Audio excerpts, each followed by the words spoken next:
So in an LC circuit, we have seen this LC circuit is very similar to a mechanical oscillator.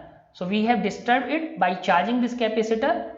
Initially, this capacitor has all the charge till the switch is not on, and this inductor has no current flowing in it. That means no magnetic field. Now this capacitor is connected to this inductor, circuit is complete, current started flowing and this inductor started producing magnetic field and this capacitor is being discharged. After some time, whole charge of this capacitor is gone into this current and this inductor is magnetized to its peak value. That means all the energy is in form of magnetic energy and electrical energy is now 0. After some time, this inductor, after some time when this capacitor has 0 charge, after that this inductor starts supplying current to this capacitor and capacitor starts charging in the opposite direction. So this is opposite polarity. Further this inductor will have 0 magnetic field, that means no current is flowing and this capacitor is fully charged up to Qm, maximum value of charge, but in opposite polarity. So whole cycle will repeat. In this case again electrical energy is maximum and this magnetic energy is 0. Whole cycle will repeat itself with opposite polarity. So the system will come into first phase and this cycle keep on repeating like similar to simple harmonic motion. That's why we call this electrical oscillator, this LC oscillator. The LC oscillation is similar to mechanical oscillations. So we have seen that of a block attached to a spring. The lower part of each figure, that figure we have seen, depicts the corresponding stage of a mechanical system. So we have seen how this compares to the mechanical oscillator. As noted earlier, for a block of mass m oscillating with frequency omega 0. So in case of mechanical oscillator, we have connected a mass m mass and this is oscillating with frequency omega 0. What is the equation? Equation is this: d2x upon dt square plus omega 0 square x is equal to 0. This is for mechanical oscillations. Here x is the displacement from the mean position. So what we get in this case? We get omega 0 is equal to root k by m. So here k is the spring constant. We are comparing this case with the mechanical oscillator with electrical oscillator, LC oscillator. X correspond to Q. So what we have? X is equivalent to charge. So we have disturbed the capacitor by putting some charge. How did we disturb? We have disturbed this mechanical oscillator by moving it x to one side of the mean position. So what is the force? Force in mechanical system is ma, or we can write it m dv by dt or m d2x by dt square. In this way we can write force in this system. For an electrical system, how can we write this? So force is now electromotive force or EMF. This must be minus L di by dt.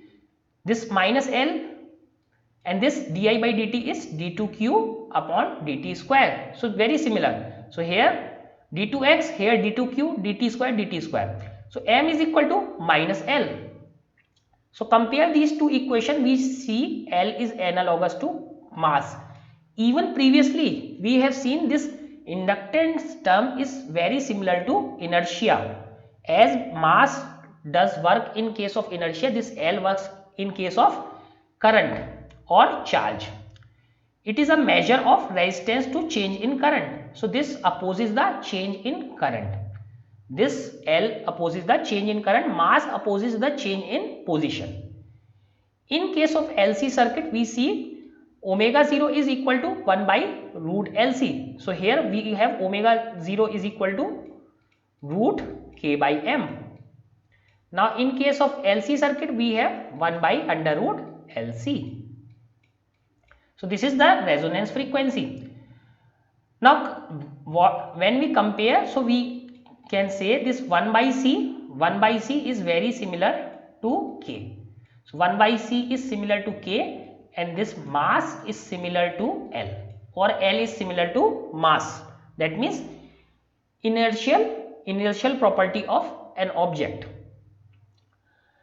The constant K is equal to F by X. and this 1 by C is analogous to K. Tells us the external force required to produce a unit displacement, while 1 by C is equal to V by Q tells us the potential difference required to store a unit charge. So we are comparing both of these. So let me clear this screen. So we have seen this L is analogous to M and this 1 by C is analogous to K. So here the constant K is equal to F by X. What does it tell? It tells us the external force required to produce a unit displacement. That means how much force we apply to displace the object from its mean position by 1 unit. Similarly, 1 by C is equal to V by Q. So this is for capacitor. So capacitor Q is equal to CV and 1 by C is equal to V by Q. 1 by C is equal to V by Q. This tells us how much the potential difference is required to store a unit charge, because we need some potential to store the charge. So in this way we see both are analogous. That means we can understand one in terms of another. So their mechanical vibrations are taking place, here electrical and magnetic vibrations are taking place. So here in mechanical system we have mass, in electrical system we have inductance L. Here force constant is K, here reciprocal of capacitance. So we have the equivalent 1 by C. Here the quantity is displacement, here the quantity is charge that is disturbing the system, here that is displacement, here that is charge.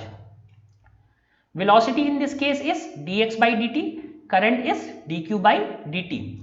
What is the mechanical energy? Mechanical energy is E is equal to half kx square. This is potential energy. This is kinetic energy. Here the energy is half q square by C. This is electrical energy plus half Li square. This is magnetic energy. So we can see both are very similar in working. So but we have to note down some of the things. First, note down the above discussions of LC oscillation is not realistic. These are not real because we have assumed the idealistic case. And what are those two reasons? Every inductor has some resistance, because inductor is a coil and every coil must have some resistance. The effect of this resistance is to introduce a damping effect. So what does this resistance will do? Resistance will work like as the damping works in case of normal mechanical oscillations. So how do normal mechanical oscillations are damped? Just by air resistance or fluid resistance.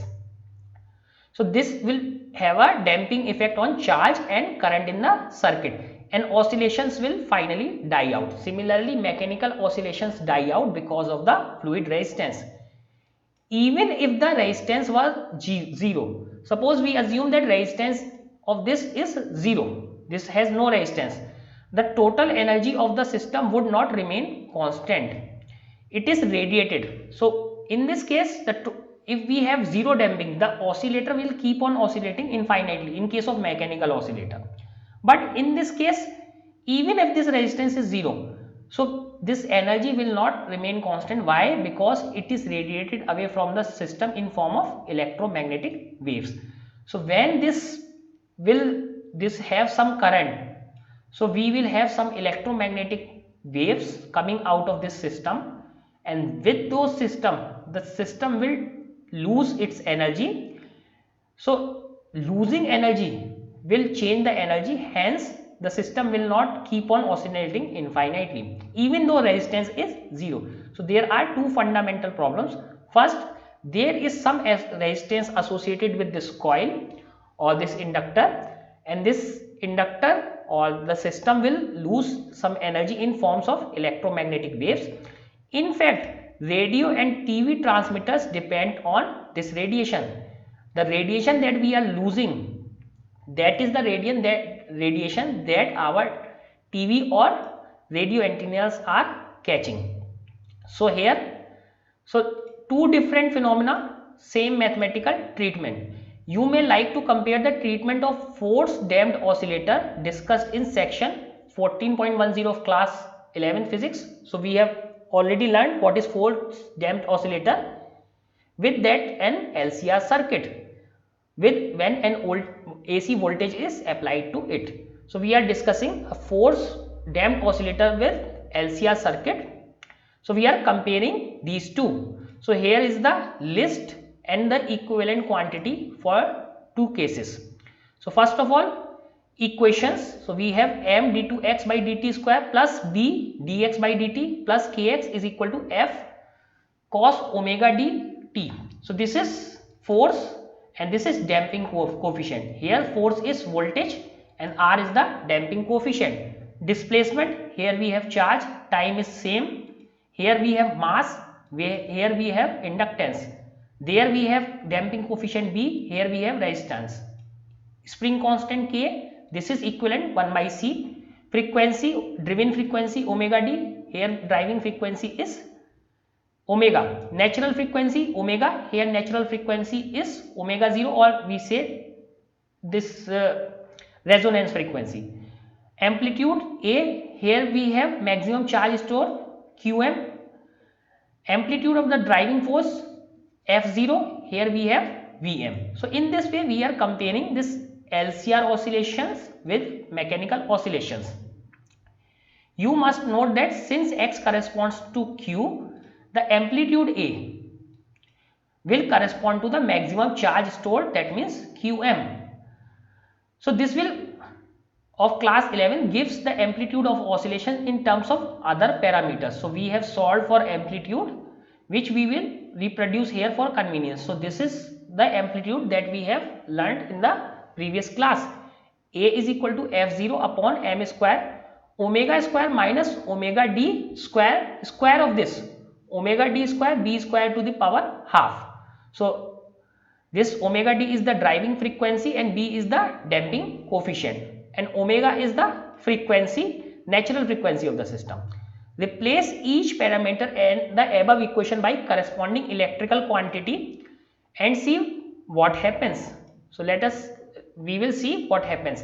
Eliminate L, C, omega and omega 0 using these relations, and omega 0 square by is equal to 1 by LC.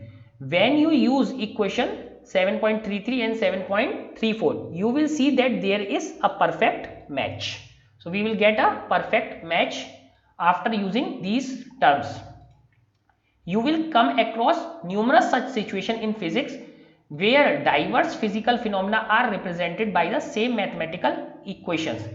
If you have dealt with one of them and you come across another situation, you may simply replace the corresponding quantities and interpret the result in new context. We have suggested that you may try to find more such parallel situations from different areas of physics. One must of course be aware of differences too. So another difference that we have already discussed in class 11th, that water goes from higher height, more height to lower height, this thermal current goes from higher temperature to lower temperature. Electrical current goes from higher potential to, let me write it, V1 to lower potential. So in this way we can understand one phenomena in terms of another phenomena with easy understanding.